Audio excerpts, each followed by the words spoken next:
YouTube channel को आपण समस्त को स्वागत करुछि। पिला माने व्याकरण जेतबे आमे आरंभ करथिले हमर प्रथम अध्याय थिला वाक्य विचार एवं वाक्य विचार रो गोटे खंड आमे पढिथिले शुद्ध वाक्यर योग्यता। आज आमे पढिबा वाक्यर पद विन्यास। पद विन्यास रो अर्थ होची गोटे वाक्य रे थिबा सबुतक पद को केमिति आमे श्रृंखलित करिकिरी रखिबा बा सजेइकिरी रखिबा। गोटे वाक्य रे पद गुड़िक जदि सजेइकिरी न रहे पिले ताहले ताकू वाक्य कुहा जीव नाही। तो वाक्य रे थिबा पद गुड़िकु सजेइकिरी रखिबा को कुहा जाय पद विन्यास। को जगह रे को पद रहिबो तार किछि नियम अछि। सेही नियम गुड़िक आज आमे पढिबा। प्रथम नियम केला वाक्यर आरंभ रे कर्ता और शेष रे क्रियापद रहे। सब बेले लक्ष्य करिबो गोटे वाक्य रे आरंभ रे कर्ता एवं शेष रे क्रियापद रहिबो। उदाहरण देख बिले गंगा नदी हिमालय रु बाहरी समुद्र रे पड़ीछि। एठी कर्ता होछि गंगा नदी, पड़ीछि होछि क्रिया हैला। ताले एई वाक्य रे आमे कोन लक्ष्य कले वाक्यर आरंभ रे कर्ता अछि एवं शेष रे क्रिया अछि। एटा वाक्य गठन रो प्रथम नियम। ए नियमटी को निश्चित आमे मानिबा उचित। एठी जेतक नियम अछि आमे मानिबा उचित, नहले आमे गोटे शुद्ध वाक्य बा श्रृंखलित वाक्य करि परिबा नाही। द्वितीय नियम देख बिले वाक्य रे क्रिया सकर्मक होइथिले कर्म पदटी क्रिया पूर्वरु बसे। कोन है वाक्य रे यदि क्रिया सकर्मक हेतिबो कर्म पदटी क्रिया पूर्वरु बसिबो। देखो बिले तार उदाहरण हला बिराड़ी मूषा को धरिला। एठी बिराड़ी कर्ता, क्रिया होची धरिला, कर्म होची मूषा। बहुत समय एमिति हुए जे वाक्य रे कर्म न थाए। देखो एठी देखो जेउ क्रिया रे कर्म थाए से सकर्मक, जेउ क्रिया रे कर्म न थाए से अकर्मक। तो एठी से कहउचंदी जे वाक्य रे क्रिया सकर्मक थिले हां कर्म पदटी क्रिया पूर्वरु बसे। एठी कर्म अछि एवं ताहा क्रिया पूर्वरु बसिछि। सकर्मक जदि हेइथिबो क्रिया ताहले कर्मटी क्रिया पूर्वरु बसिबो। एमिति भी किछि वाक्य अछि जोठी कर्म नाही, केवल कर्ता आ क्रिया। से वाक्य को हमें कोन कहबा ना अकर्मक। देखो तार गोटे उदाहरण भी देइछि हरि दौड़ू अछि। एठी हरि होछि कर्ता एवं दौड़ू अछि क्रिया। एठी कर्म नाही, तेणु एहा अकर्मक वाक्य। ए जिंस तम बही रे नाही, मु एटा लिखिछि तम बही रे खंडिक नाही, तेणु मु नाली रे लिखि दिछि। ताको मन देकिरि पढिबो जे जोथिरे कर्म अछि सेटा सकर्मक, जोथिरे कर्म नाही सेटा अकर्मक। आ सकर्मक वाक्य रे कर्म सब बेले क्रियार पूर्वरु बसिबो। 2 नंबर नियम सरी हला।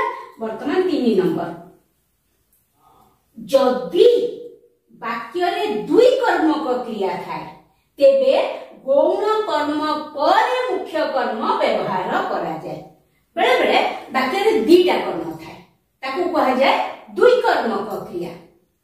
गोटे वाक्य रो क्रिया रे 2टा कर्म अछि सेटा हिजो 2 कर्मक क्रिया एवं से जगह रे गौण कर्म मुख्य कर्म पूर्वरु बसिबो।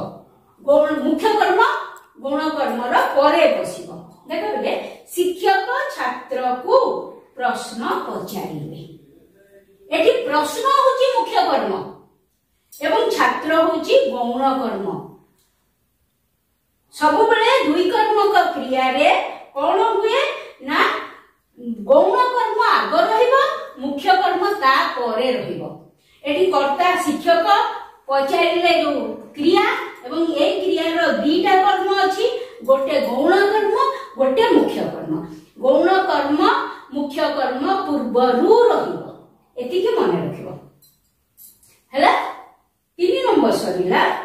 4 ନମ୍ବର ଦେଖ, ସମ୍ବୋଧନ ପଦ ବାକ୍ୟର ଆରମ୍ଭରେ ବା ଶେଷରେ ରଖାଯାଏ। ସମ୍ବୋଧନ ପଦ ବାକ୍ୟର ଆରମ୍ଭରେ ରହିବ ବା ଶେଷରେ ରହିବ, ମଝିରେ କେବେ ବି ରହିବନି।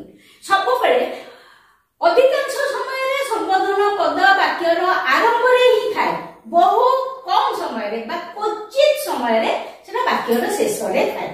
ଦେଖ ଗୋଟେ ଉଦାହରଣ ଦଉଛି ବାକ୍ୟ ଆରମ୍ଭରେ କେମିତି ସମ୍ବୋଧନ ପଦ। ହେ ଈଶ୍ୱର ମତେ ଏ ବିପଦରୁ ରକ୍ଷା କର। ହେ ଈଶ୍ୱର ପରେ ଦେଖ ସମ୍ବୋଧନ ଚିହ୍ନ ଅଛି।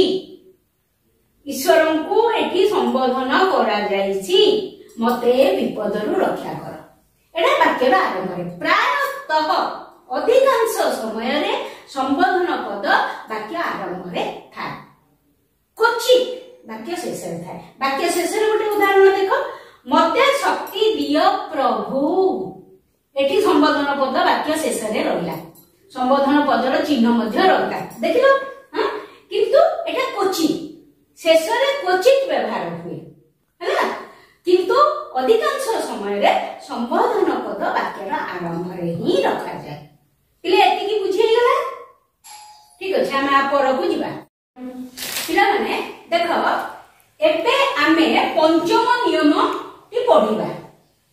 ତମକୁ ପ୍ରଥମରୁ କହିଛି ବାକ୍ୟ ବିନ୍ୟାସ ମାନେ ବାକ୍ୟକୁ କେମିତି ଆମେ ସଜାଡ଼ିକିରି କୋଉଠି ରଖିବା, କୋଉଠି ବିଶେଷ ରହିବ, କୋଉଠି ବିଶେଷଣ ରହିବ, କୋଉଠି କ୍ରିୟା ରହିବ, କୋଉଠି କର୍ତ୍ତା ରହିବ, କୋଉଠି କର୍ମ ରହିବ। ଏଗୁଡ଼ିକୁ ଯଦି ଆମେ ସାଇତି ସଜାଡ଼ିକି ନ ରଖିବା, ଆମେ ଗୋଟିଏ ସୁନ୍ଦର ବାକ୍ୟ ପଢି ପାରିବା ନାହିଁ। ପିଲେ ଏଇଟା ସବୁବେଳେ ମନେ ରଖିବ। ତ ବିଶେଷଣ କୋଉଠି ରହିବ? ବାକ୍ୟରେ ବିଶେଷଣ ପଦ ବିଶେଷ୍ୟ ପଦ ପୂର୍ବରୁ ବ୍ୟବହାର କରାଯାଏ। ବିଶେଷ୍ୟ ପଦ ପୂର୍ବରୁ ବ୍ୟବହାର କରାଯାଏ। ଆ ପୂର୍ବରୁ ଆମେ ପଢିଲେ କର୍ତ୍ତା କୋଉଠି ରହିବେ, କ୍ରିୟା କୋଉଠି ରହିବ, କର୍ମ କୋଉଠି ରହିବ, ଆମେ ପଢିଦେଲେ। ତାପରେ ତମର ସମ୍ବୋଧନ ପଦ କୋଉଠି ରହିବ, ଏଇ 4ଟି ଜିନିଷ ଆମେ ପଢି ସାରିଛନ୍ତି। ଏବେ ଆମେ ଦେଖିବା ବିଶେଷଣ ପଦ କୋଉଠି ରହିବ। ସବୁବେଳେ ମନେ ରଖିବ, ବାକ୍ୟରେ ବିଶେଷ୍ୟ ପଦ ପୂର୍ବରୁ ବିଶେଷଣ ପଦ ରହିବ। ବିଶେଷ୍ୟ ପଦ ପୂର୍ବରୁ ହିଁ ବିଶେଷଣ ପଦ ରହିବ। ତାର ଗୋଟେ ଉଦାହରଣ ଦେଖ, ଦୁଷ୍ଟ ବାଳକଟି ଦଣ୍ଡ ପାଇବ ହେଲା। ଏଠି ବାଳକ ହଉଛି ବିଶେଷ୍ୟ ଏବଂ କେମିତି ବାଳକ ନା ଦୁଷ୍ଟ ବାଳକ। ଦୁଷ୍ଟ এই ବାଳକ ଶବ୍ଦଟିକୁ বা ବାଳକ ପଦଟିକୁ କିଏ ବିଶେଷିତ କରୁଛି ନା ଦୁଷ୍ଟ। এটা ତାର ଗୁଣ। ତ ଦୁଷ୍ଟ ବାଳକଟି ଦଣ୍ଡ ପାଇବ। ଦୁଷ୍ଟ ହଉଛି ବିଶେଷଣ, ବାଳକ ହଉଛି ବିଶେଷ୍ୟ। ମନେ ରହିଲା? ଗୋଟେ ବାକ୍ୟରେ ଯଦି ବିଶେଷଣ ପଦ ଥାଏ, ବିଶେଷ୍ୟ ପଦ ଥାଏ, ତାହେଲେ ବିଶେଷ୍ୟ ପୂର୍ବରୁ ହିଁ ବିଶେଷଣ ପଦ ରହିବ। ବର୍ତ୍ତମାନ 6 নম্বর, ବାକ୍ୟରେ ସମ୍ବନ୍ଧ ପଦ ସମ୍ବନ୍ଧିତ ପଦ ପୂର୍ବରୁ ବସେ। ସମ୍ବନ୍ଧ ପଦ ଯାହା ସହିତ ସମ୍ବନ୍ଧ ଅଛି ସେଟା ସମ୍ବନ୍ଧିତ ପଦ ପୂର୍ବରୁ ହିଁ ବସିବ। ଦେଖ, ଡାକ୍ତରଙ୍କ ପୁତ୍ର ରମେଶ ଏ ଡାକ୍ତରଖାନା କରିଛନ୍ତି। ଡାକ୍ତରଙ୍କ ପୁତ୍ର ରମେଶ ଏ ଡାକ୍ତରଖାନା କରିଛନ୍ତି। ଏଠି ରମେଶ ହଉଛି କର୍ତ୍ତା ହେଲା। ରମେଶ କର୍ତ୍ତା। ସିଏ ତାଙ୍କର କାହା ସହିତ ସମ୍ବନ୍ଧ ଅଛି? କାହା ସହିତ ଗୋଟେ ସମ୍ବନ୍ଧ ଅଛି ବୋଲିକି ସେ କଥା ଏଠି ଲେଖିଲା ନା। ନହେଲେ ତ କେବଳ ଲେଖିଥାନ୍ତା ରମେଶ ଏ ଡାକ୍ତରଖାନା କରିଛନ୍ତି। ସେଠି ତମର କର୍ତ୍ତା ରହିଗଲା, କ୍ରିୟା ରହିଗଲା। କିନ୍ତୁ ଏଠି ଯେତେବେଳେ ବାକ୍ୟରେ ଅଛି ଡାକ୍ତରଙ୍କ ପୁତ୍ର ରମେଶ, ତାହେଲେ ଏ ବାକ୍ୟରୁ ଜଣା ପଡୁଛି କର୍ତ୍ତା ଡାକ୍ତରଙ୍କ ସହିତ ତାଙ୍କର ସମ୍ବନ୍ଧ ଅଛି। କର୍ତ୍ତା ଯିଏ ଅଛନ୍ତି ତାଙ୍କର ଡାକ୍ତରଙ୍କ ସହିତ ସମ୍ବନ୍ଧ ଅଛି। ରମେଶ କର୍ତ୍ତା, ସେ ଡାକ୍ତରଙ୍କ ସହିତ ସମ୍ବନ୍ଧିତ, ଅର୍ଥାତ ଡାକ୍ତର ହଉଛନ୍ତି ସମ୍ବନ୍ଧ ପଦ। ସିଏ ରମେଶ ଏଇ ଯୋଉ କର୍ତ୍ତା କାହା ସହିତ ସମ୍ବନ୍ଧିତ ନା ଡାକ୍ତରଙ୍କ ସହିତ ସମ୍ବନ୍ଧିତ। ତେଣୁ ଡାକ୍ତର ଏଇ ବାକ୍ୟରେ ଡାକ୍ତର ସମ୍ବନ୍ଧ ପଦ। ତାହେଲେ ମନେ ରଖିବା କଣ ना वाक्य रे संबंधित पद संबंध पद पूर्व परे बसे बा संबंध पद संबंधित पद पूर्वरु बसे हैला। देखो 7 नंबर कौन हुए ना बेले बेले अधिकरण कारक वाक्यर आरंभ रे रखा जाए सब बेले नुह बेले बेले तमे कारक पढ़ी सारिथिब तमर संप्रदान कारक उपादान कारक अधिकरण कारक रे पिले मने रख सब बेले सप्तमी विभक्ति हुए अधिकरण कारक रे विभक्ति हबो सप्तमी जहार चिन्ह होची रे हैला। बेले बेले अधिकरण कारक वाक्यर आरंभ रे रखा जाए तार गोटे उदाहरण देख सकाळे सूर्य उदय हुअंती अधिकरण कारक रे सप्तमी विभक्ति हुए जहार चिन्ह रे अर्थात सकाळे सूर्य उदय हुए अर्थात सकाळ रे सूर्य उदय हुअंती सकाळ रे सूर्य उदय हुअंती सेटा मन रखिबो हां ताहे अधिकरण कारक रे हां कोन हुए ना अधिकरण कारक बेले बेले वाक्यर आरंभ रे रहे सब बेले न बेले बेले सकाळ रे सूर्य उदय हुअंती पिले 7 नंबर नियम जाय तमे पढ़ी देल एवं मु भाबुची विशेष कष्ट नुह बुझी पाथिबो।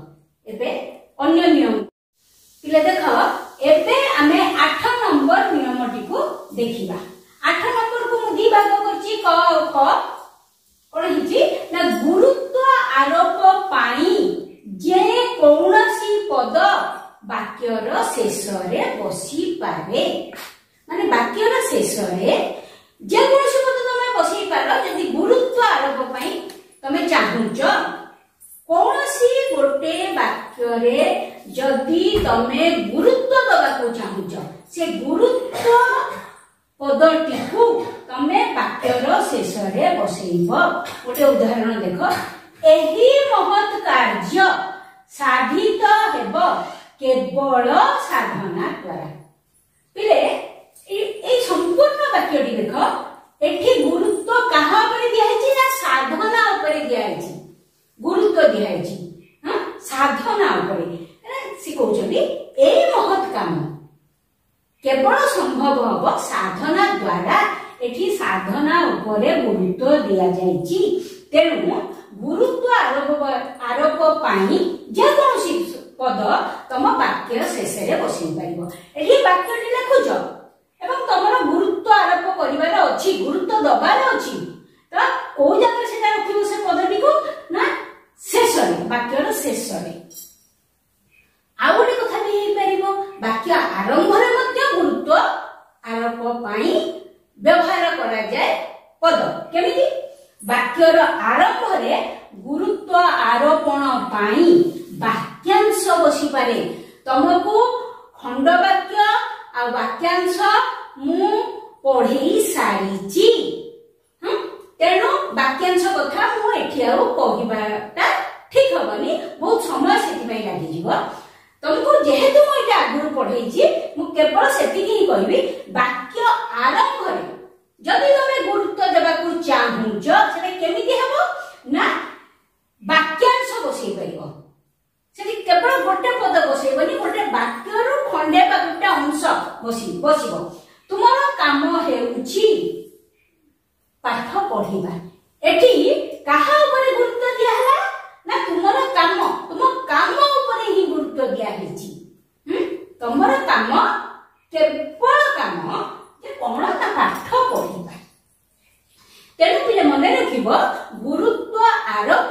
पाई जदि आमे पद व्यवहार करिबा गोटे पद आमे वाक्य शेष रे व्यवहार करि पारिबा किंतु जदि आमे गुरुत्व आरोप पाई वाक्यर आरंभटा को नेबा ताले सेठी आमे वाक्यांश बसैबा दिटा जिंस गुरुत्व आरोप पाई जे कोनोसी पद आमे वाक्य शेष रे बसै परिबा गुरुत्व आरोप पाई आमे वाक्य आरंभ रे वाक्यांश बसै परिबा मने पकेबो वाक्यांश पढ़ीची हैला नोटा देखो वाक्य रे पदान्वय न्वयी अव्यय संबंधित पदर परे परे व्यवहृत हुए पिले अव्यय मध्य तमर पढ़ा सरी थिबो अन्य कोनोसी गोटे क्लास रे तथापि किछि अव्यय पद तुमको कहूची सेटा होची अपेक्षा अवधि पर्यंत निमित्त प्रति बिना सह सहित छड़ा इत्यादि एगुड़िक अव्यय पद एठी मध्य बिना होची गोटे अव्यय पद देखो वाक्य पदान्वयी अव्यय संबंधित पद परे परे व्यवहृत हुए एठी बिना अव्यय पद कहा सहित संबंधित ना सुरेशंक सहित संबंधित ताले सुरेशंक परे परे ही अव्यय पद बसिछि सुरेशंक बिना ए काम होई पारिबो नाही बिना अव्यय पद ओ एहा सुरेशंक सहित संबंधित एठी अव्यय पद होछि बिना एवं से कहा सहित संबंधित ना सुरेशंक सहित संबंधित वाक्य रे पदान्वयी अव्यय संबंधित पदर परे परे ही बसे काहे ना रमेशंक बिना ए काम हेई परिबो नाही बिना अव्ययटी रमेशंक सहित आ कहा सहित नुह रमेशंक सहित संबंधित पिले एई पर्यंत बुझी पाइथिबो बोली भाबुची आ पर क्लास रे आमे ए विषय रो बाकी जेतिक नियम अछि पढिबा एवं प्रश्न उत्तर आलोचना करिबा रहिली।